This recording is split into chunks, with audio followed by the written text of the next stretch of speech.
পার্বত্য অঞ্চলে এমনও কিছু জাতীয় রাজনীতি করতে গেলে অনেক প্রতিবন্ধকতা আছে। তার মধ্যে আরেকটা বিষয় হচ্ছে এখানে এই দেখতেছেন আপনারা যে পরিস্থিতি, হয়তো এনসিপিটা যদি এখানে খুব বেশি একটা শক্তিশালী হয়, হয়তো অন্য কারো মাথা ব্যথা হতে পারে, পেট ব্যথার কারণ হতে পারে, কিন্তু আমাদের দ্বারা এদের কোনো সঙ্গীত হওয়ার কারণ নাই। আমরা এখানে নাগরিক পার্টি করছি, এখানে আমরা টেন্ডারবাজি করার জন্য না, চাঁদাবাজি করার জন্য না।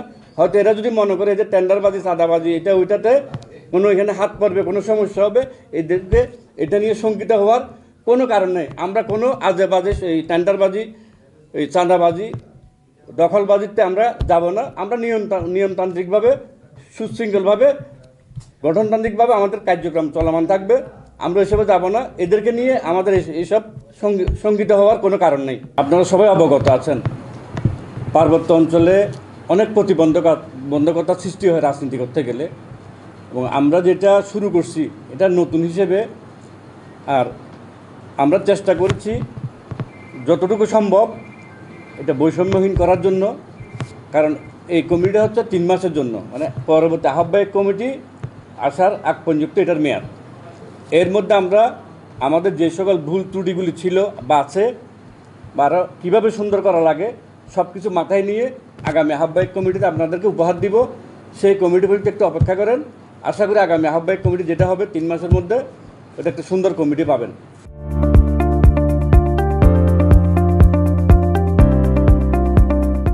পুরো রাঙ্গামাটিতে উনার তাবেদারিতে চলবে।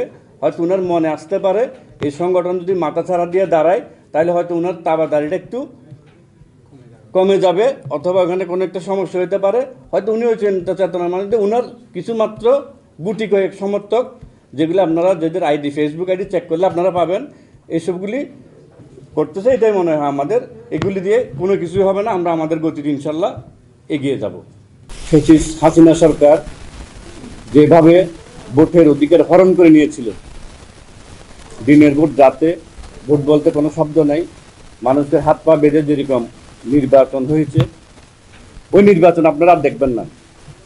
যে নির্বাচিত হোক, একটা সুষ্ঠু, সুন্দর, অবাধ, নিরপেক্ষ একটা নির্বাচন আমরা আশা করছি হবে। এর মধ্যে আমাদের সব কিছু আমরা জেলা কমিটিতে সিদ্ধান্ত দিতে পারবো না। হয়তো আমাদের দল 300 আসনে প্রার্থী দিবে, সেই হিসেবে দল যাকে নমিনেশন দেয়, আমরা আমাদের প্রার্থীকে এখান থেকে জিতানোর জন্য সেইভাবে কাজ করে যাব। আমরা আশা করি আমরা এই আসনটা আগামীতে এনসিপি নিতে পারবে, এই আশা ব্যক্ত করছি। আমাদের এরকম হুমকি দামকি এই জিনিসগুলো আসলে আমাদের থাকবে। রাজনীতি করতে গেলে এগুলো আসলে আমাদের আসবেই। কেউ হয়তো আমাদের শত্রুতাবশত করবে, কেউ হয়তো ভালোবেসে করবে, কেউ হয়তো আমাদের পথ নির্দেশনা দেওয়ার জন্য করবে। এগুলো আমরা আমাদের পাথেয় হিসেবে নিব, এবং পাথেয় হিসেবেই আমরা নিচ্ছি। আমরা মনে করছি যে এগুলো আমাদের জন্য আসলে পথ চলার একটা অলংকার।